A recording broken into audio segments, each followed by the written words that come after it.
A homenagem ao COSEP Sindicato, a quem temos a honra de agraciar nesse grande expediente, com a medalha da 54ª legislatura, demonstra nosso reconhecimento para a excelência dos estudos sobre a crise fiscal desenvolvidos por esta entidade representativa dos técnicos tributários da Receita Estadual e especialmente pela criação do sonegômetro, uma iniciativa de grande relevância política e social para a comprovação de que existem alternativas democráticas para a superação da crise fiscal do Estado. Porém, antes de aprofundar as questões suscitadas por esta louvável iniciativa, permitam-me falar um pouco sobre a entidade homenageada. O ACOSEP Sindicato foi fundado em 1963, portanto antes da ditadura militar, tendo sido a segunda entidade dos servidores públicos após a redemocratização do país a se transformar em sindicato. Graças ao poder de diálogo e mobilização, a categoria teve ampliadas suas atribuições ao longo do tempo e, sobretudo, pela Lei 14.470 de janeiro de 2014, portanto, negociada ainda sob a sua liderança, deputado Valdeci, bem como um concurso público para a função em que já não ocorrem novas nomeações há 10 anos. As ações do ACOSEP Sindicato dignificam a entidade como representante de uma carreira do Estado e como um sindicato cidadão, preocupado não apenas com a defesa dos legítimos interesses da categoria, mas também com os desafios do conjunto da sociedade. Suas análises rigorosas e fundamentadas demonstram que a crise financeira do Rio Grande do Sul é, sobretudo, uma crise de receita e que o reforço da fiscalização voltado ao combate à sonegação pode ser uma alternativa efetiva e democrática, sem aumento de impostos, sem corte de direitos dos servidores, sem redução dos serviços prestados à população, portanto, uma alternativa efetiva e democrática para a superação da crise financeira do Estado. O sonegômetro é um belo exemplo de ação sindical cidadã. O painel eletrônico instalado desde 28 de abril, na Avenida Assis Brasil, 4101, próximo a Pierres, não só simbolicamente, com certeza. Em Porto Alegre, foi inspirado no sonegômetro criado pelo Sindicato Nacional dos Procuradores da Fazenda Nacional, de que é representante aqui a senhora Yolanda Guindani. O contador gaúcho mostra em tempo real os números verdadeiramente impressionantes da sonegação de ICMS no Estado, o nosso principal tributo. Até a presente data, os prejuízos causados pela sonegação fiscal ultrapassam os 3,8 bilhões de reais e projetam um rombo de mais de 7 bilhões de reais para o ano de 2016. 7 bilhões subtraídos criminosamente, e que seriam mais do que suficientes para zerar o déficit fiscal anunciado pelo governo. 7 bilhões de reais, criminosamente subtraídos dos milhares e milhares de gaúchas e gaúchos, que sofrem nas filas da saúde, dos alunos que têm suas escolas precarizadas, da segurança pública, que padece com as graves reduções de efetivos da Brigada Militar, da Polícia Civil, do Corpo de Bombeiros, dos presídios e da perícia, e dos municípios que não têm acesso a asfalto. 7 bilhões de reais pagos pelo cidadão contribuinte e subtraídos criminosamente dos servidores públicos, ameaçados de amargar um terceiro ano seguido sem sequer o direito à reposição da inflação que corrói o seu salário, e como se não bastasse, ainda ameaçados de novos parcelamentos. A elevada carga tributária no Brasil é tema frequente de debates na sociedade. Os monopólios midiáticos e as entidades empresariais são campeãs em denunciar a carga tributária como suposta causa das dificuldades econômicas e dos bloqueios ao desenvolvimento nacional.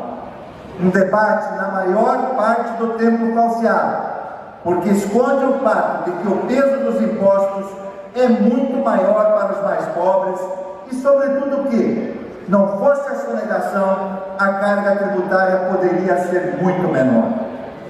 Sonegação, repita-se, feita não pelo cidadão contribuinte, que sim por empresários desonestos, escudados em verdadeiro exército de especialistas na exploração de brechas da lei ou na ausência de fiscalização para lhes amparar na sanha sonegadora. A busca pela justiça fiscal pressupõe, portanto, a observância da capacidade contributiva, mas também um efetivo combate à sonegação fiscal. Segundo o estudo do Simprofaz, com os dados do ano de 2015, 27,6% de todos os tributos do país são sonegados. A sonegação alcança incríveis 9,1% do PIB, causando uma perda anual de receitas da ordem de estratosféricos 539 bilhões de reais em impostos pagos pelos consumidores e apropriados criminosamente pelas empresas sonegadoras. Assim, é legítimo afirmar que, se não houvesse essa enorme evasão, os serviços públicos poderiam ser muito melhor financiados e mais efetivos. O atendimento à saúde, a educação e a segurança muito mais qualificados, sem qualquer desequilíbrio orçamentário. E a todas estas, nosso povo vê-se bombardeado com a propaganda cínica da Fiesp, a entidade empresarial principal do país, e seu pacto na crítica à carga fiscal, mas que não diz uma única palavra contra a criminosa sonegação. Se por um lado a sonegação é facilitada pelo desmonte da fiscalização ostensiva, como tantas vezes aqui denunciou o APOCEP Sindicato, de outro lado é estimulada pelo ordenamento jurídico do nosso país, amplamente favorável aos sonegadores. Não é por outro motivo que os processos de cobrança da dívida ativa arrastam-se por décadas, favorecidos por um sem número de mecanismos procrastinatórios que fazem com que apenas 1% do seu estoque seja cobrado a cada ano. A dívida ativa da União, em dezembro de 2015, alcançava fantásticos 1.580 bilhões de reais.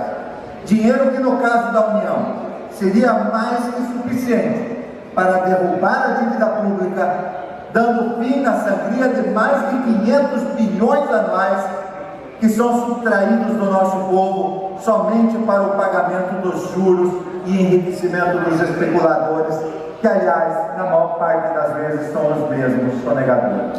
Quer dizer, lucram por dois caminhos, né? E por dois caminhos escravizam essa nação.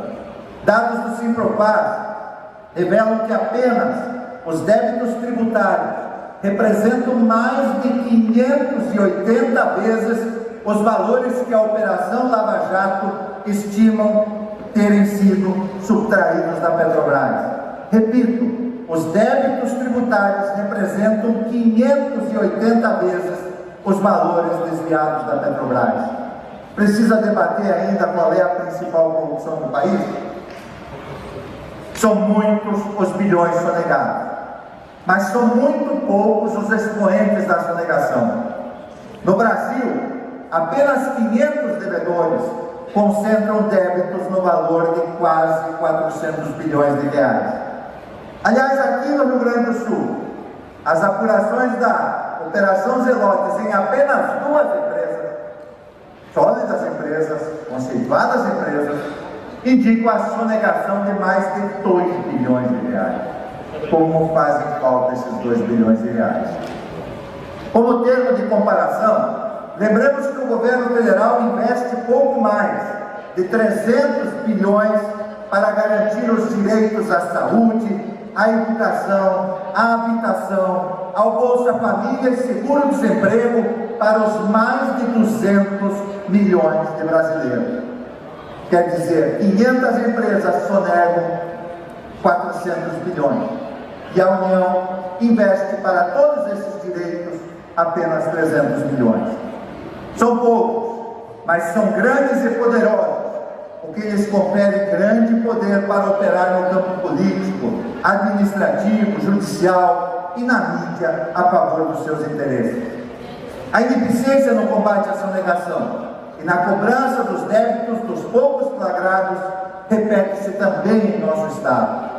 Segundo dados da Fundação de Economia e Estatística, a dívida ativa gaúcha, isto é, a soma dos impostos devidos pelos inadimplentes, não é a soma dos impostos sonegados, são dos devidos pelos inadimplentes, já é de 32 bilhões de reais. O mesmo órgão estima que apenas 9 bilhões seriam recuperáveis, o que equivale a dizer que 23 bilhões foram irremediavelmente perdidos para os bolsos dos maus pagadores. Lado a lado com a sonegação convive a gritante injustiça fiscal do Brasil. Não existe progressividade nos tributos e a população paga impostos indiretos nos bens e serviços de maneira generalizada. Como explica o economista João Sixu, professor do Instituto de Economia da Universidade Federal do Rio de Janeiro, que diz: quem sonega impostos no Brasil não são os pobres, trabalhadores e a classe média. Estes pagam na fonte, o salário já vem descontado, ou então pagam impostos indiretos quando adquirem um bem ou quando pagam um serviço. A sonegação é basicamente praticada por grandes empresas, que têm verdadeiros exércitos de advogados para driblar a legislação e para não recolher tributos devidos, diz o economista. Recentemente, defensores radicais da ideologia neoliberal e dos privilégios das elites endinheiradas começaram a repetir o bordão de que a Constituição não cabe no orçamento. Mas não dizem que no Brasil, quem paga mais impostos é quem tem menos condições de pagar. Na verdade, tanto a Constituição como a democracia e a justiça social cabem sim no orçamento. Basta que o Estado cobre efetivamente a dívida pública, combata a enorme sonegação de impostos e enfrente a absurda injustiça tributária vigente no país. Como disse o presidente De Martini, presidente do nosso sindicato homenageado, se o Estado mínimo fosse bom, rico morava na favela. Tem razão. Na favela, nas áreas de sua habitação, o Estado é mínimo em todos os sentidos. Não tem saúde, não tem escolas, não tem segurança, não tem saneamento, não tem cidadania e, sobretudo, não tem esperança, mas também não tem vida. Ele só prega o Estado mínimo para os outros. Mas voltemos a nossa atenção para os problemas do nosso Estado. O Rio Grande do Sul arrecadou de ICMS 25,5 bilhões no ano de 2014. Não fosse a sonegação, esse valor poderia ser acrescido de mais em torno de 7 bilhões de reais. E a capacidade do Estado em cumprir o conjunto das suas responsabilidades estaria plenamente garantida. Não apenas nós teríamos contas fiscais positivas, nós teríamos condições de honrar os aumentos de salário, honrar uma saúde pública melhor, honrar uma educação melhor, uma segurança melhor, mas ainda teríamos sobra de recursos em casa. Estudos do APOSEP Sindicato, que tomaram por base os últimos 7 anos, demonstram que, em um ranking de arrecadação do ICMS, o Rio Grande do Sul está em 20º lugar entre os 27 estados brasileiros. O Rio Grande do Sul está em 20º lugar entre os 27 estados brasileiros. Por que estamos tão mal colocados? A resposta está na baixa percepção de risco dos sonegadores, é o que nos diz o APOSEP Sindicato, graças à deficiência da fiscalização e à ausência de equipes nas estradas. O Tribunal de Contas, além do APOSEP Sindicato, aponta que o modo de ação da Receita Estadual precisa ser revisto. Também puderam. Se o Rio Grande do Sul acompanhasse a média de evolução da receita de ICMS dos estados do Paraná e de Santa Catarina, por exemplo, a receita de 2014 teria sido não de 25,5, mas teria sido de 29 bilhões de reais, ou seja, 3,2 bilhões acima do arrecadado naquele ano, e o resultado das contas, como eu disse, teria sido positivo. E lamentavelmente devemos dizer que a atuação proposta pelo governo Sartori aponta em outra direção. O comando da fiscalização e cobrança da Receita Estadual apregou a utilização cada vez menor da mão de obra e mais tecnologia e inteligência para uma suposta otimização do serviço de fiscalização. Posição equivocada. Barreiras de fiscalização não visam exclusivamente a arrecadação. São também indutoras do equilíbrio e da competitividade, como foi referido aqui, entre as empresas, garantem empregos, fortalecem o controle fitossanitário e protegem a população de produtos pirateados e clandestinos. Possuem, sobretudo, o caráter educativo e reduzem a cultura da impunidade. Por que não investir em equipamentos para a fiscalização ostensiva, a exemplo de outros estados? É razoável que a Receita Estadual desvalorize tanto a fiscalização ostensiva a ponto de deixar que faltem equipamentos mínimos? Isso somente tem facilitado a vida do sonegador. Como diz o APOCEP Sindicato, hoje no Rio Grande do Sul, a sonegação tem trânsito livre. Experiências bem-sucedidas no combate à sonegação, que combinam a fiscalização ostensiva, a presencial e a utilização das tecnologias de ponta, são abundantes no país e deveriam ser buscadas com absoluta prioridade pelo governo do Estado, como forma mais justa e eficaz de enfrentamento da crise financeira. Por isso esperamos que esta merecida homenagem ao APOCEP Sindicato contribua para a sensibilização do governo do Estado, para a necessidade urgente de nomear técnicos tributários da Receita Estadual em número suficiente para retomar intensa fiscalização ostensiva. Basta de impor ao nosso povo sacrifícios que poderiam ser evitados com singelas medidas de aperto aos sonegadores. Este é o verdadeiro clamor de todos aqueles que não abdicam de suas obrigações enquanto cidadãos, mas também não abdicam dos seus direitos a uma vida de liberdade e dignidade. Parabéns ao APOCEP Sindicato, parabéns a todos os técnicos tributários da Receita Estadual pela sua inestimável contribuição à democracia e à justiça social. Muito obrigado. Obrigado, deputado.